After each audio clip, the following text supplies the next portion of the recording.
Hoje eu tenho aqui comigo alguém que não só ajudou a reinventar o RH no Brasil, mas que também representa uma nova forma de liderar, mais humana, mais acessível e mais conectada com as pessoas. Muito bem-vindos e bem-vindas à terceira temporada do Long Vision Talks, o seu podcast para dialogar com gigantes. A voz de hoje aqui comigo é dela, Mariana Dias, CEO e cofundadora da GUP. Mari, seja muito bem-vinda. Poxa, Edu, obrigada. Muito feliz convite, troca. Você é uma pessoa bem importante em várias coisas que a gente está construindo, então muito legal de estar aqui. Tenho certeza que vai ser um bate-papo muito legal, profundo, divertido, emocionante. Deixa eu te apresentar para quem está nos escutando, quem está nos vendo, trazendo uma mini bio sua. Então vamos lá. Mariana Dias é CEO e cofundadora da GUP, a plataforma de AI número 1 para aquisição e gestão de pessoas, reconhecida por unir tecnologia, empatia e propósito para transformar o mercado de recursos humanos. Formada em administração pela Universidade de São Paulo, com especialização em empreendedorismo e inovação pela Universidade de Stanford. É investidora anjo de startups fundadas por mulheres. Em 2021, foi listada entre os 100 empreendedores e empreendedoras latino-americanas do ano pela Bloomberg Linha. Tem mais, calma, segura aí.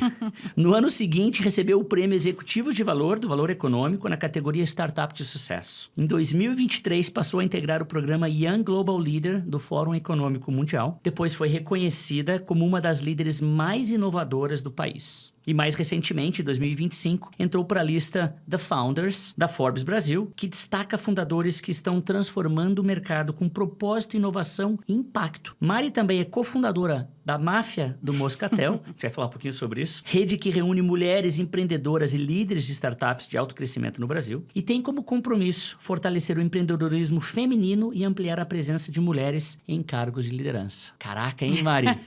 Caramba, assim... Que história, hein? Eu fico sempre, quando eu ouço isso, você diz, é sério isso? Eu vou trazer aqui como é que eu te conheci. Que ano que foi, Edu? Isso foi 2015. 10 anos. Exatamente há 10 anos atrás. A GUP tá... 10 anos, é. 10 anos. A Long Vision fazendo 10 anos. Uhum. E a gente se conheceu através do Gustavo Witt.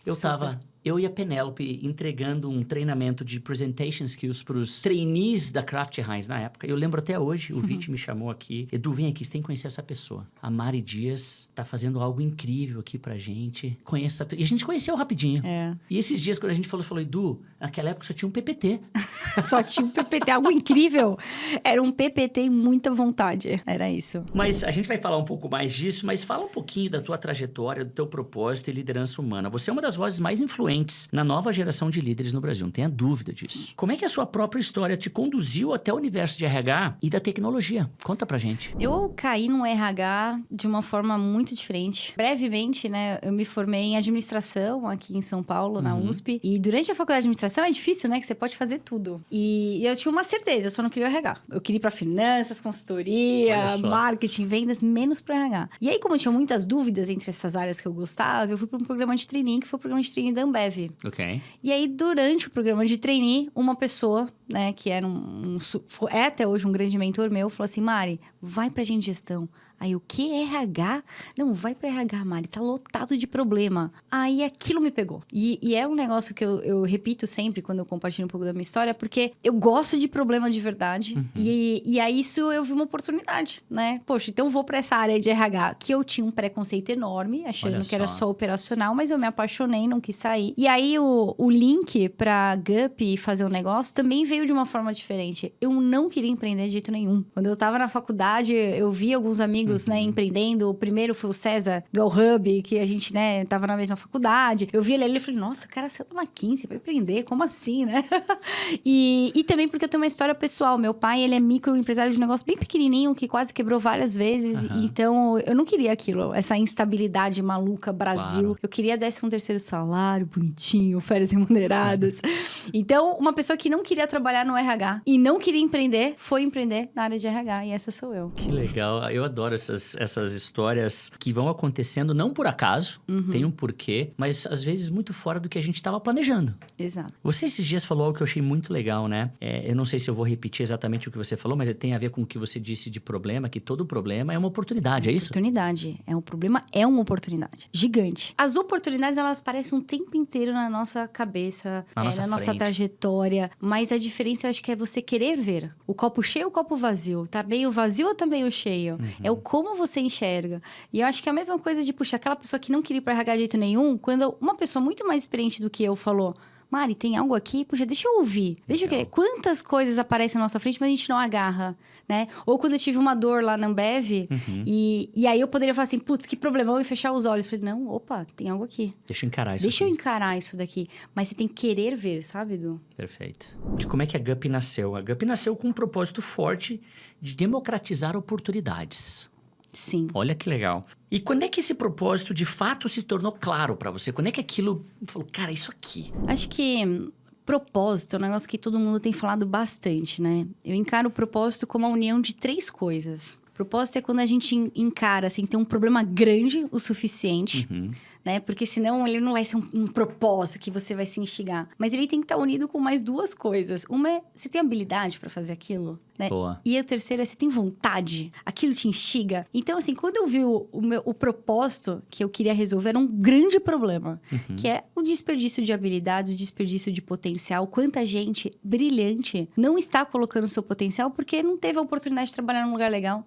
Ou às vezes está nesse lugar legal, mas não tem treinamento, uma pessoa não consegue crescer. Ou às vezes ela tem tudo isso, mas não tá com um líder legal, que consegue engajar num ambiente bacana. E aí, isso conecta com a minha vida pessoal, né? Meu pai, ele era filho de um pedreiro, de uma imobiliária bem pequenininho. E aí, ele só conseguiu todas as oportunidades que ele teve na vida, que me impactaram, porque o meu avô falou assim, pô, consegue um biquinho aí pro meu filho, office boy e tal. E meu pai agarrou essa oportunidade e foi felizmente a isso que o dono da imobiliária pequenininha pagou os estudos dele. E foi dando oportunidades. Então, isso se conecta esse problema à minha vida pessoal. E habilidade, putz, eu já estava no RH, eu gostava dessa área, eu me apaixonei, aprendi a me apaixonar por essa área.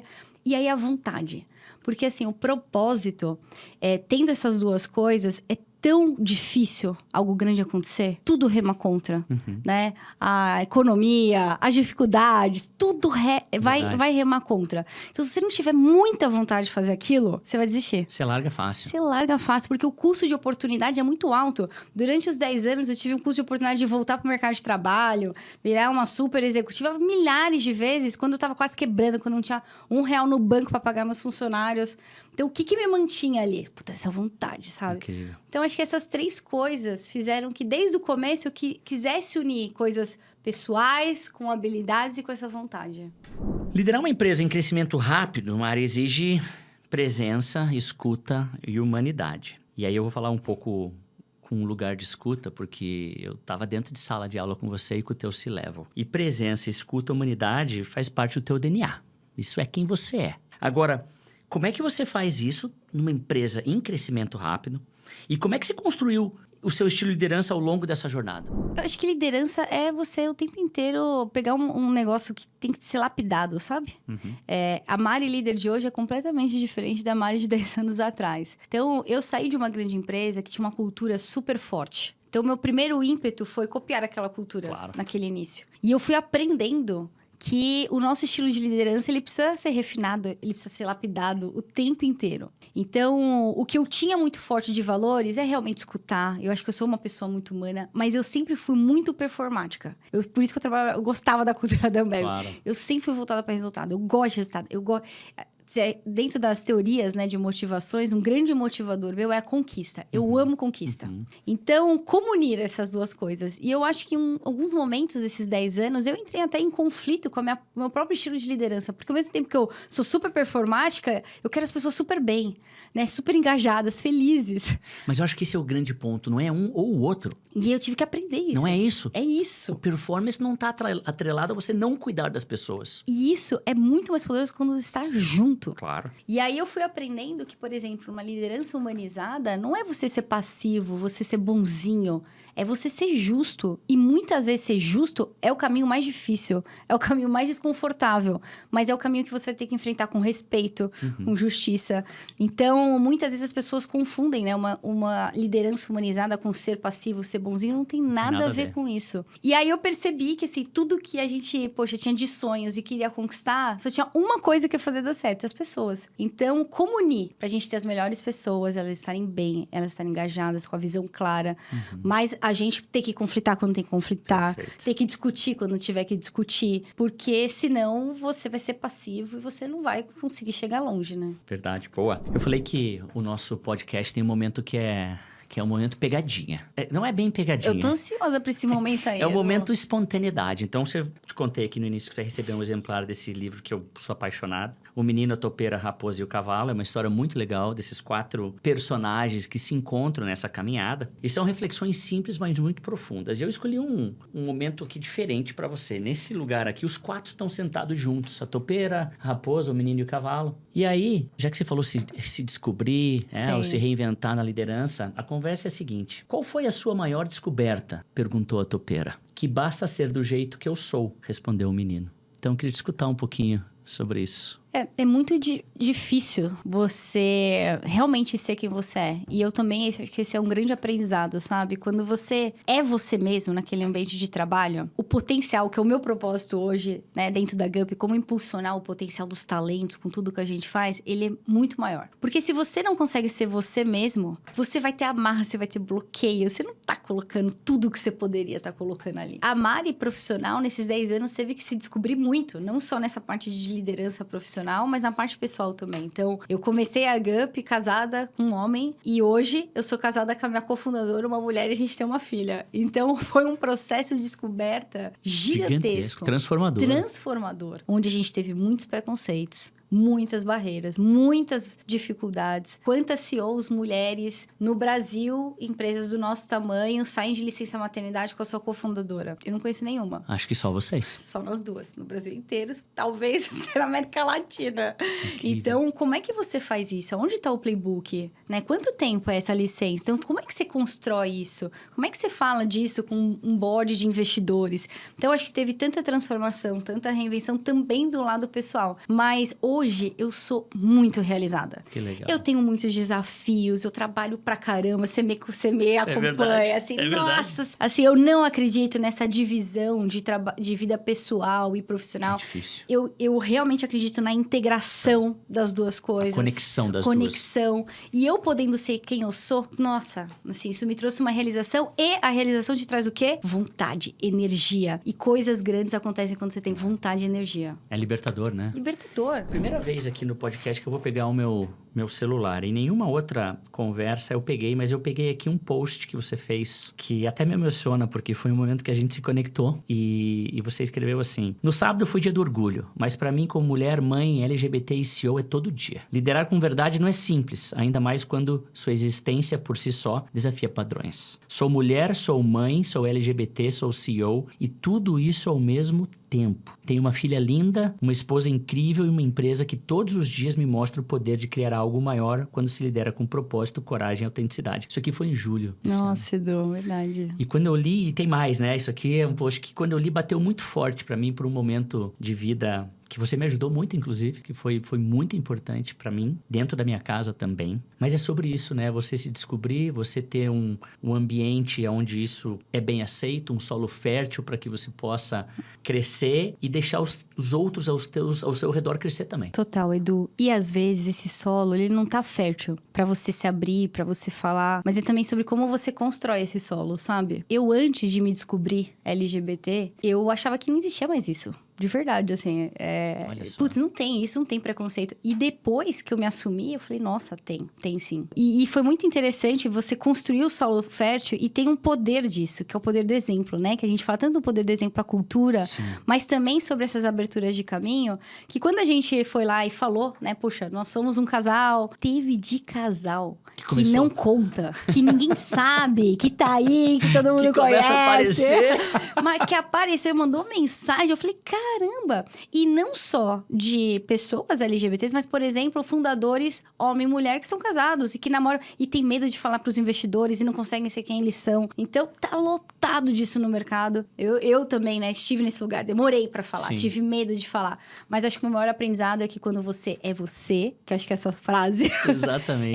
aí você explode o potencial, sabe? E tem um desafio a mais, Mari, em toda essa complexidade que você trouxe, né? De ser co-founder, mulher. O Gui, teu irmão, é teu co-founder. Co-founder. Somos uma grande família. Ou seja, tem mais um elemento no meio que é a família. É Como é que é isso?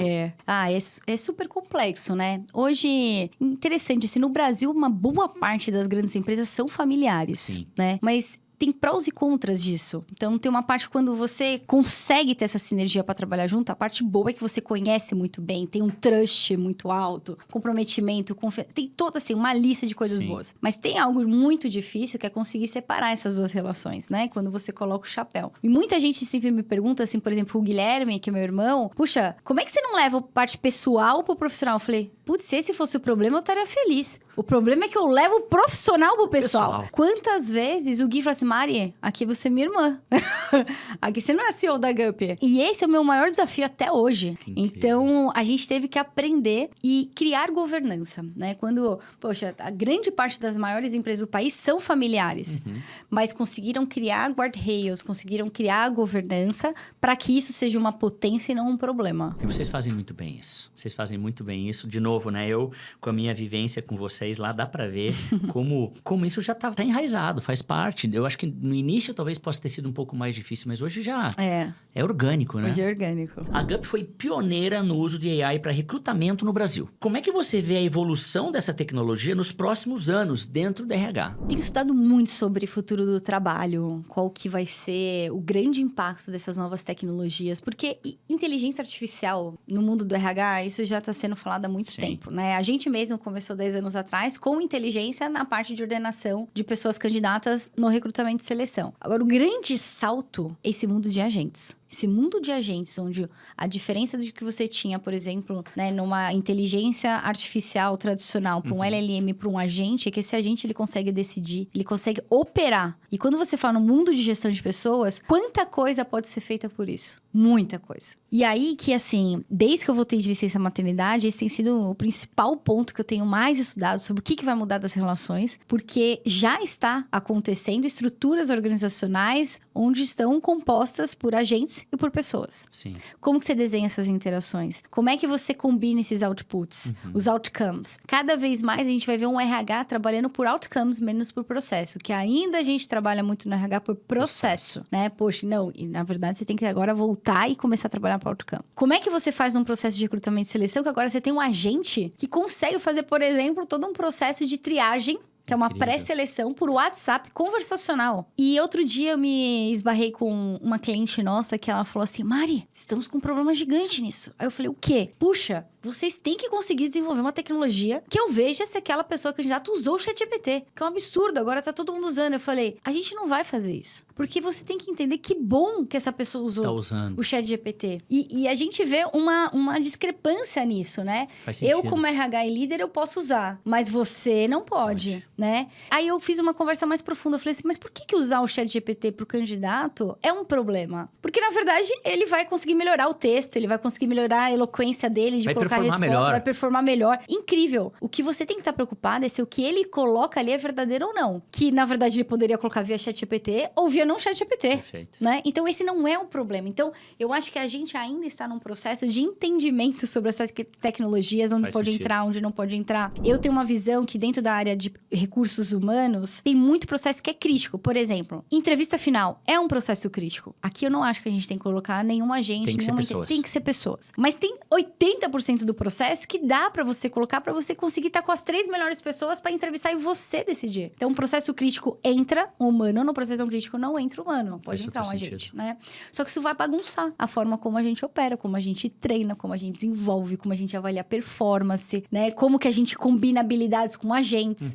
Então, tá transformando completamente. A minha visão, ela é muito positiva, assim. Eu tô muito empolgada. Eu acho que a gente tem visto, principalmente no começo do ano, muita notícia sobre acabou para estagiários, acabou para cargos júniores, acabou para vaga operacional. Tudo vai ser substituído por agentes. Não é verdade. Não é verdade. Mesmo na área de tecnologia, né? Outro dia eu fui conversar com o CEO, que ele falou assim, não, a gente tá tirando todos os júniores de tecnologia, colocando só sêniores, porque os sêniores operam muito melhor com copilotos. Poxa, mas os júniores, eles estão estudando coisas incríveis, que talvez seus sêniores não estão, então combina, né? E não subestimar nosso poder de reinvenção da humanidade. Claro. Uma vez que você consegue ter espaço para, né, não trabalhar sobre aquilo, você começa a ser criativo. O humano é criativo, o humano inova e vai criar novas coisas. Claro. Né? Então, eu tô bem otimista e eu acho que vai mudar muito, principalmente também o papel dos líderes nisso. Claro. Tem muita ansiedade das empresas sobre como equilibrar essa automação e humanização. Você falou um pouquinho sobre isso agora, né? Até onde que dá para ir com a automação, até onde que o humano tem que entrar. Qual é o caminho do meio? E o que é possível automatizar e o que nunca deveria ser? Nesse caso, você trouxe um exemplo prático, que é a entrevista final. Não deveria. Não dá. Não deveria. Mas traz mais algum exemplo que pra você Tudo acha que é processo crítico tem que ter um crivo humano. Em algum momento. Em algum momento, esse crivo pode ser profundo ou não profundo. Tá. Então,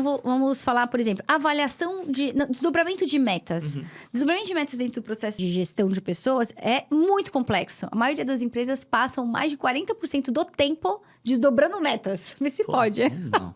E a gente deveria estar executando para fazer atingir a meta, né? Exatamente. Mas é porque é muito difícil. Você tem que linkar os objetivos estratégicos com os P's. Aí pega grandes empresas, como distribuir isso, como cascateia, como que pega o que é meta, medida. É complexo. Então, tem agentes. A gente, inclusive, na GUP, tem um agente que consegue fazer isso 100%. Já deixa bonitinho todos os nomes de metas em 5 minutos. Mas o que o humano tem que fazer? Ele tem que entrar e tem que revisar o processo. Ele tem que entender, puxa, será que realmente... Vamos pegar uma amostra, isso funcionou, não funcionou? Quais são as partes críticas e guardrails que eu tenho para conseguir fazer algum check? Então, tem que tomar cuidado com delargar e delegar, né? Assim como a gente fala que nós, líderes, Sim. a gente não pode delargar alguma coisa, a gente tem que delegar. E delegar tem acompanhamento, tem gestão, tem governança. Processos que a gente coloca, agentes IA, não podem ser delargados. Eles têm que ter constância de acompanhamento, de cheque. Vou dar um exemplo. Na nossa parte de inteligência artificial, que a gente ordena as pessoas candidatas, a gente tem um grande processo hoje dentro da GUP, que de tempos em tempos avalia tudo. Será que tá tendo algum tipo de discriminação? Será que tem algum ajuste que a gente tem que fazer? Quais são os guardrails? Quais são os indicadores? Porque as inteligências artificiais e agentes são criados por quem? Humanos. Humanos têm desvios, têm preconceitos, têm vieses. Então, a gente não pode, né, deixar isso solto. Tem que criar as suas barreiras de acompanhamento. Mas hoje, o que eu mais desafio, principalmente ali dentro da GUP, e os líderes, quando eu converso, é... Tire as suas crenças. Agora, tudo é possível. Tudo, né? Tá tão fácil criar. O mais difícil é saber aonde. Porque uma vez tá muito fácil, a gente também tá vendo várias empresas fazerem coisas que não faz sentido. Com certeza. Que é, poxa, então eu vou colocar agente... Não, às vezes o agente é muito mais caro do que o humano. Às vezes não faz o menor sentido você colocar ali. Então, como é que você linka, né? Puxa, onde estão os meus principais desafios? Como é que eu vejo realmente aonde colocar os agentes? Faz sentido ou não? Como é que eu faço minimamente, né? Uma questão de ROI, de business plan? Porque senão, como é que você vai depois organizar tudo isso para que gere todo o resultado que você espera? Mas você falou que tem certas coisas que automatização, AI nos ajudam, outras coisas que não dá para tirar o ser humano. Você é mãe recente. Sim. Você é mãe recente com uma agenda intensa, super busy. Com certeza, muitas das pessoas que nos escutam aqui também estão nesse processo ou de maternidade ou paternidade recente. Nesses teus primeiros 12 meses, é isso? 12 meses, semana passada. 1 ano da pequena. O que dá pra mãe não fazer e o que você não abre mão? Eu não abro mão do tempo que eu tenho com ela ser presente. Uma vez que eu trabalho muito, eu não tenho todo o tempo pra Alice que eu gostaria de ter. Então, o tempo que eu estou presente. Essa foi uma parte que eu tenho aprendido também como líder, sabe, Edu? Quantas vezes você entra numa reunião que você tá no celular, você tá no Slack? Você não tá ali, não tá ali. E liderança também é presença. É isso.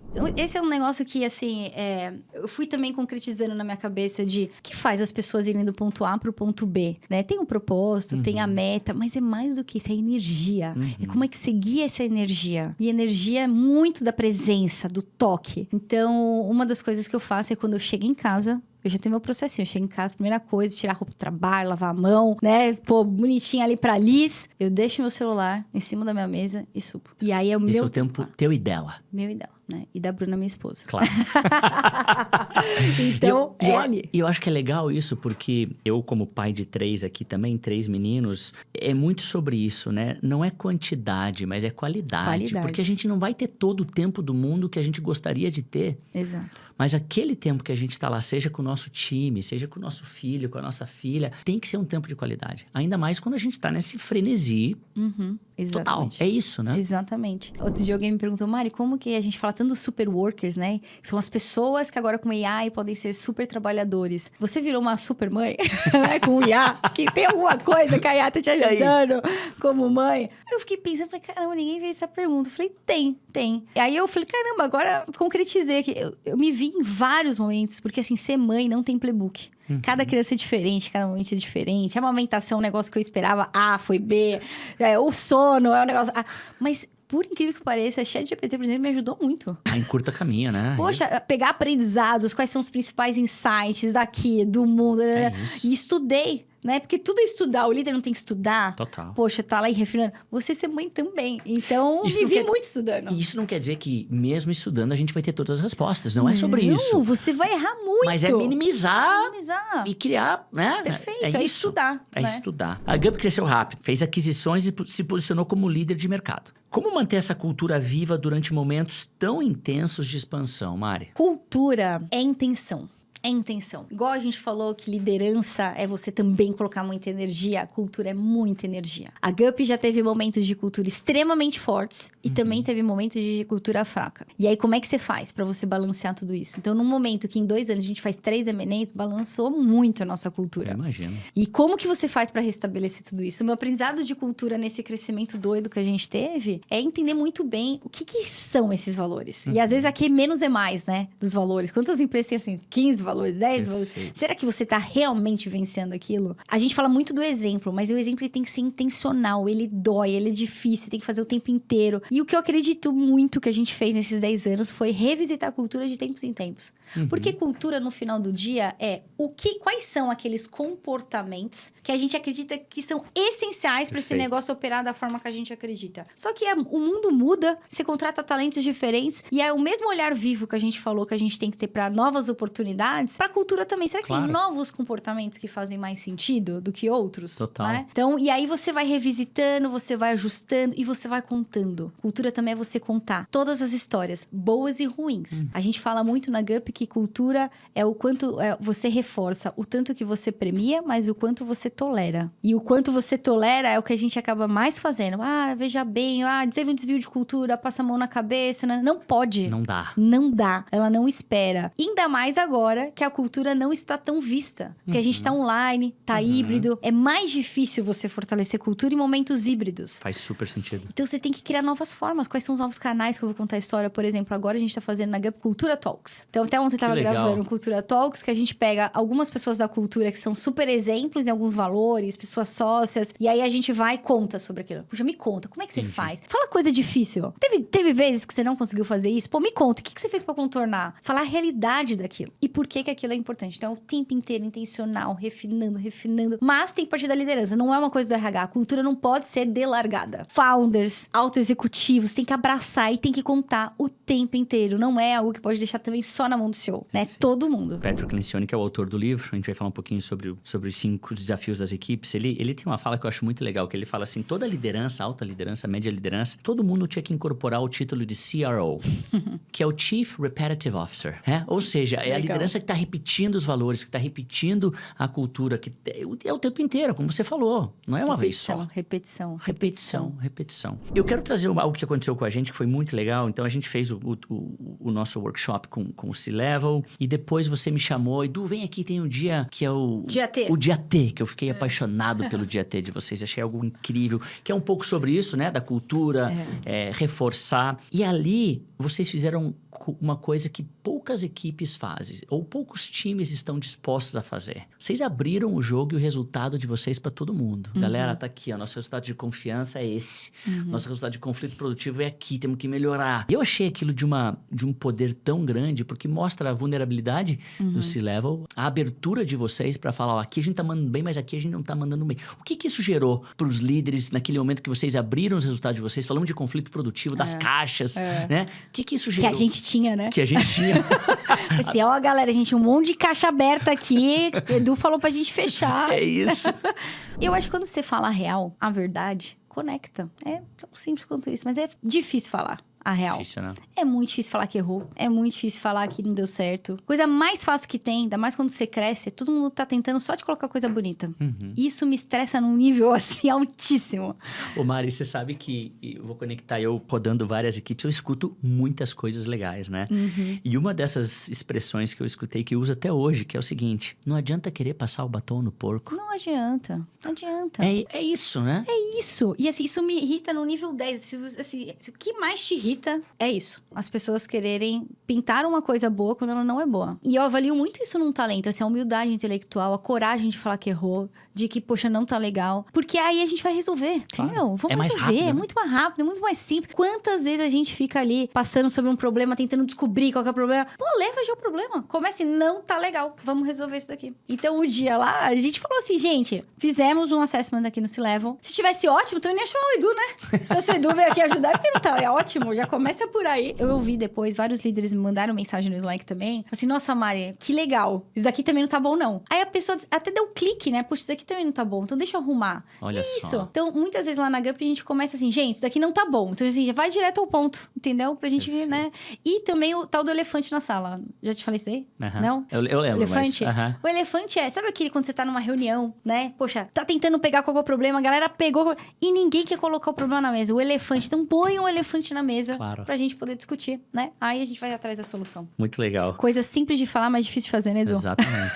Vamos falar de um tema que está cada vez mais em evidência e necessário ser falado. Saúde mental. Como é que você cuida da saúde mental enquanto lidera uma empresa de alto crescimento? Acho que, de novo, né, atrelado ao crescimento, a esses vários M&As, como é que você cuida dessa saúde mental? Quando me perguntam sobre saúde mental, é igual quando me perguntam sobre ser mãe, liderando. Eu zero romantismo. É difícil demais. É muito difícil. Então, cuidar da nossa saúde mental é uma das coisas mais complexas que tem, ainda mais quando você está trabalhando milhares de horas, colocando toda essa energia ali. Então, precisa ser intencional. Já que é difícil, ela não é natural, né? Perfeito. Já que ela é difícil, ela não é natural, ela precisa ser planejada também. Ela precisa ser minimamente assim, poxa, quais são os premissas? Então, eu fui criando algumas coisas. O que eu tenho hoje? Hoje eu tenho, poxa, minha atividade física, que já que eu não sou essa pessoa que todo mundo fala, depois de 3 meses você vai querer fazer sozinha, eu tive que contratar um personal, porque ele, minimamente ele me acorda. Então, pô, fui atrás do personal pra me ajudar. Outra coisa que eu fiz e continuo fazendo terapia. Às vezes eu faço uma vez por semana, às vezes eu faço 15 dias, mas pelo menos uma vez por mês eu tô lá com ela firme e forte. Legal. Então eu faço. Quais são as suas válvulas de escape? Minha válvula de escape é estar com a minha família. Essa é a minha válvula de escape. Então, puxa, como é que eu me organizo? E aí, tem momentos mais de disciplina da Mari, mais Sim. de menos, mas um momento ótimo que eu gosto e mais me deixa tranquila é quando eu organizo até a minha agenda pessoal. Puxa, já que abrindo do Rio de Janeiro, qual final de semana a gente vai pro Rio? Qual final de semana seus pais vêm? Qual final de semana que a gente vai ficar bem quietinha só no Netflix? Qual final de semana a gente vai viajar? A gente sempre tenta colocar viagens. Então, fui outro dia dar uma palestra lá em Salvador, levo a Lisa, aí a gente aproveita, legal. vamos lá pra praia juntos. Então, como é que você organiza de forma intencional a sua agenda pessoal pra ela te ajudar Perfeito. nessa trajetória? Porque senão você fica só à mercê e você não curte, você tem que curtir também. E aí, algo que eu fui aprendendo é que eu também tenho que ter meu hard stop. Então, tem momentos que não dá pra gente ter essa utopia, tem momentos sim que eu viro madrugada, que eu trabalho Claro. muito, muito, muito, mas isso tem que ser momentos. Né? Assim como de vida, né? O que é o momento Isso, de mãe? claro. Os 12 primeiros meses, uma loucura, gente. Intenso. Não tem rotina de dormir, não tem nada. Então, poxa, por muitos meses nem o personal funcionou. Mas eu sei que isso tem começo, meio e fim. E aí eu vou me reorganizar. Então, tem que ser intencional. Impacto, inclusão e o novo mundo do trabalho. Esse é um dos últimos temas que a gente vai falar. Infelizmente, já estamos chegando perto do fim. Passa rápido, né? Passa Coisa boa flui. A Gup contribuiu de maneira enorme para a inclusão no mercado de trabalho, Mari. Quais impactos você vê hoje que mais te emocionam ou te motivam? Me emociona muito a democratização que a gente fez do talento. Que talento do Brasil inteiro pode se aplicar a vagas do Brasil inteiro. Hoje é super normal, mas a gente começou isso 10 anos atrás. Não era normal. Não era. Você tinha que entregar, né? O currículo em papel, Exatamente. não dava pra você se aplicar. Algo que hoje a gente vê como normal. Você se aplicar e você vê as fases do processo. O que te espera. Muitos candidatos falam assim, puxa, essa empresa tem muitas etapas. Eu falei, que bom, você tá pelo menos vendo. Antes você nem sabe via, exatamente. né? E a gente fez algo que eu também me orgulho de para todos os clientes, de forma gratuita, um módulo de diversidade. Onde a gente foi atrás de uns grandes escritórios de direito aqui do Brasil pra gente construir esse módulo em conjunto, onde a gente só deixa usar quem faz um treinamento nosso e se certifica pra conseguir, de fato, fazer processos afirmativos. Olha só. Porque existe muito medo, né? De você fazer um Claro. processo seletivo, por exemplo, só pra mulheres ou só Claro. pra algum outro recorte. Então, te dá todo aparato pra você fazer isso. Então, me orgulha ver que várias empresas hoje aumentam muito mais a contratação de diversidade por meio da Gup. Me orgulha que diversidade não é só recrutamento, é treinamento também. Então, Claro. como é que você aumenta a acessibilidade para qualquer pessoa, né, ter treinamentos? E me orgulha a última parte, que é o exemplo. O que a gente também está construindo dentro da GUP. Hoje, a GUP é uma empresa formada com pelo menos 50% de mulheres em todos os níveis. Em todos os níveis. Em todos os níveis, né? Uma CEO, tá no board, junto com a sua cofundadora. Uma CMO. Exato, que, poxa, a gente tem várias mulheres, vários exemplos, várias mães também lá dentro da GUP, que é um recorte também super importante. E o que a gente tá construindo no Mafra do Moscatel, que começou, é um give back meu e da Bruna pro ecossistema. Ganhamos R$1 com isso. É somente para ajudar, para que a geração da Liz empreender sendo uma mulher não tenha nenhuma diferença que hoje ainda tem. Que Eu lindo. sempre reforço, 2% só de todos os investimentos de venture capital feito em startups, só 2 vão para fundadoras mulheres. É muito pouco. É muito pouco. Então, assim... Isso globalmente. Isso globalmente. Mas a gente tem uma pesquisa recente também, que foi feita aqui no Brasil, que é 1,5. Então, assim, tem desafios maiores. Você sendo uma mulher empreendedora. Então, hoje o Mafra do Moscatel tem mais de 130 mulheres empreendedoras. Que Hoje a legal. gente se ajuda, que a gente fala assim, somos poucas, mas não estamos sozinhas. E elas fazendo coisas incríveis, faturando, impactando, fazendo M&As entre elas. Que Então, legal, Mari. esse é um pouquinho do impacto. E esse movimento começou há quanto tempo? De forma despretensiosa, 3 anos atrás. E aí, orgânico, porque eu acho que essas mulheres estavam tão, precisando da ajuda uma da outra. Que uma das coisas mais difíceis de empreender, pela falta de playbook, você encurta por meio de mentoria, por meio de troca. Eu tomo café pra caramba com vários empreendedores. Puxa, eu tô com um desafio aqui de M&A, por exemplo. Pô, me ajuda. Isso é muito rico. Mas as mulheres, por terem menos outras mulheres, elas se sentem mais acanhadas, não vão pros eventos. Sim. Então, quando a gente se viu naquela comunidade, eu falo pra Bruno, o que a gente tá fazendo hoje é irrelevante. Porque o mais legal é o que elas fazem entre elas. Sim. Todos os dias eu entro nesse grupo, tá uma ajudando a outra, uma puxando a outra tá tomando café com a outra. No final das Incrível. contas, se fortalecendo, né? Se fortalecendo. Então, isso é muito legal. O que ainda é um grande gargalo de inclusão no Brasil? O que você acha? Como é que a tecnologia pode ajudar? Ainda acho que educação. As pessoas no Brasil ainda partem de lugares muito diferentes. A educação básica, ela é zero acessível, né? E uma vez que a educação te forma, você vai pro mercado de trabalho concorrendo com ferramentas muito diferentes. Sim. E aí começa todo o problema. O problema pós-empresa, ele é um fruto disso, na minha visão. Então, acho que o problema de diversidade é a gente conseguir, primeiro... educação, né, para todo mundo conseguir reduzir essas grandes lacunas, mas também do outro lado, para as pessoas conseguirem ver essas lacunas. Então, puxa, tem um sub-recorte aqui. Você, líder, você consegue enxergar que essas pessoas têm desafios maiores por causa disso? Você tem que colocar mais intencionalidade, não vou passar a mão na cabeça e deixar, não. Para você, talvez, dar algumas outras coisas para ser mais, entregar mais equidade para essas pessoas competirem igualmente, né? Tem vários processos seletivos que a gente acompanha, por exemplo, que eles dão treinamentos no processo seletivo para as pessoas terem as ferramentas parecidas, aí sim você vai ver. Puxa, Sim.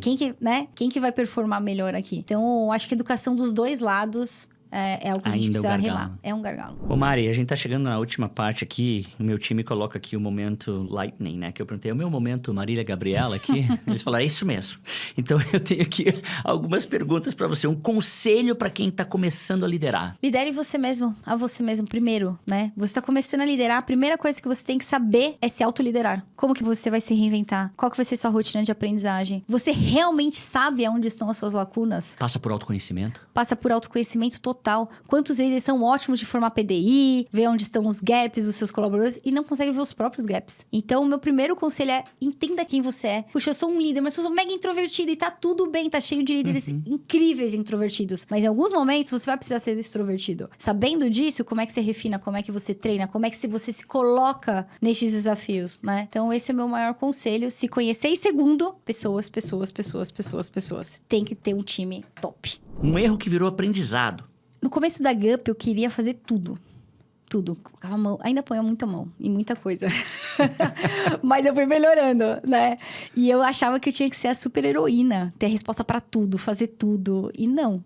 Então, o meu maior erro foi que, por exemplo, eu tive que tomar uma chamada de uma grande líder do Google, globalmente, que eu tive o privilégio de conhecer em uma mentoria do Google, que ela falou assim, sério que você tá fazendo a mesma coisa que os fundadores do Google fizeram e que, pô, quase fez o negócio não ir pra frente, que é demorar pra contratar próximos líderes. Nós, na GUP, a gente contratou os primeiros líderes depois que a gente tinha 60 pessoas. Até então, era nós 4 ali, com todo mundo e vamos. Então, acho que esse é o maior aprendizado. Você não precisa ter resposta pra tudo, né? E saiba o momento de você delegar algumas coisas e não delargar. Um hábito que mantém a sua performance e o seu equilíbrio. Hábito da agenda. O hábito da agenda é um dos hábitos que mais me ajuda. Hábito da agenda. Da agenda. A minha agenda. Tenho muita coisa pra fazer. Muita coisa. Todos os dias, todas as coisas que eu tenho que entrar. Eu tenho muito menos agenda do que coisas que eu preciso fazer. Uhum. O que vai me direcionar na estratégia é o que eu coloco na minha agenda. Porra. Então, eu sou muito intencional e chata com a minha agenda. Então, eu tenho hoje uma assistente que me ajuda com isso, que eu também demorei muito para contratar, porque minha agenda, tenho muito cuidado com ela. E aí, de tempos em tempos, eu reviso muito bem sobre onde eu preciso chegar daqui X tempo. O que vai me fazer chegar daqui X tempo. A minha agenda está conversando com essa estratégia ou não está conversando. Minha agenda pessoal tá legal ou não tá legal? O que eu tenho que fazer? Como é que eu vou integrar essa vida pessoal e profissional na agenda? Então, agenda. Ou seja, você dirige a tua agenda, ela não te dirige. Ela não Porque assim, até um período, isso quase me estafou. Quase me deu um burnout. Eu tinha muito mais pedidos de agenda do que eu era capaz de ter. Fazer. E você tem que fazer trade-offs. Tem coisas que você não vai conseguir fazer. Só que você que tem que escolher. Perfeito. E organizar. Eu tô absorvendo aqui, tá? Isso aqui não é só pra quem tá escutando. Não é só pra quem tá escutando, isso aqui tá batendo forte também. Agenda isso aqui tá batendo forte. Uma frase, um princípio, uma mentalidade que guia essa tua jornada inspiradora, linda. Eu acho que coragem. É muito difícil ter coragem. É muito difícil ter sonhos grandes. Você se permitir ter sonhos grandes. Mas acho que 2 coisas sempre me guiaram. Comprometimento com as coisas que eu falo e vontade. E a vontade, você vai revisitando ela. O seu propósito de hoje não necessariamente é o mesmo propósito de 10 anos atrás. O meu propósito mudou esse ano, sabia, Edu? Eu sempre falei muito de impulsionar o potencial humano, que ainda é um propósito meu. Mas hoje ele tá tão conectado com a Alice, que hoje eu faço de uma forma tão diferente, assim, eu quero que a geração da Alice seja muito diferente da minha. Então ele vai mudando, ele vai ganhando novos significados. Claro. Então a coragem é quando você encontra um porquê muito forte, porque você vai com medo. E um comprometimento. Opa, eu tô comprometido com algumas outras coisas aqui. E aí você vai falando, beleza, medo, você tá aqui, mas bora, vamos fazer acontecer, né? Então, lidar com isso. Fechando o nosso papo, é uma conversa transformadora. Eu, a cada momento que eu tenho com você, eu saio melhor. Admirando a tua jornada como mulher, como líder, como empreendedora, como ser humano. Eu acho que... tentando simplificar, você é um ser humano incrível e que onde você passa, você deixa essa tua energia. É incrível. Assistir você lá no dia T, a tua energia, a tua paixão, como você traz aqui também, é teu. E continue levando isso, emanando isso que é importantíssimo. A gente chega ao fim de mais um episódio do nosso Long Vision Talks, dessa vez compartilhando a voz de Mari Dias, CEO e cofundadora da GUP. Mari, muito obrigado. Nossa, super obrigada, Edu. Faço muito da sua mensagem também para você. Você é um ser humano incrível e que você toca numa das coisas mais difíceis que tem, que é sobre liderança em time. E a cada momento com você eu aprendo muito também, então super obrigada pelo que a gente também estava conseguindo fazer juntos. Com certeza. E é com essa gigante que encerramos mais uma temporada. Com isso, desejo, em nome de todo o time da Long Vision, um excelente final de ano e assim como um extraordinário ano novo. Para todos vocês, para todos os Gupiers, para você, Mari, Bruna, Alice. E claro, obrigado mais uma vez a você pela participação e aos nossos ouvintes e colaboradores. Quer saber mais sobre histórias fantásticas de grandes líderes? Curte aqui o canal, segue a gente e compartilhe os episódios com quem precisa daquela grande pitada de inspiração. Boas festas! Boas festas, rumo a 26! Valeu, Mari! Valeu!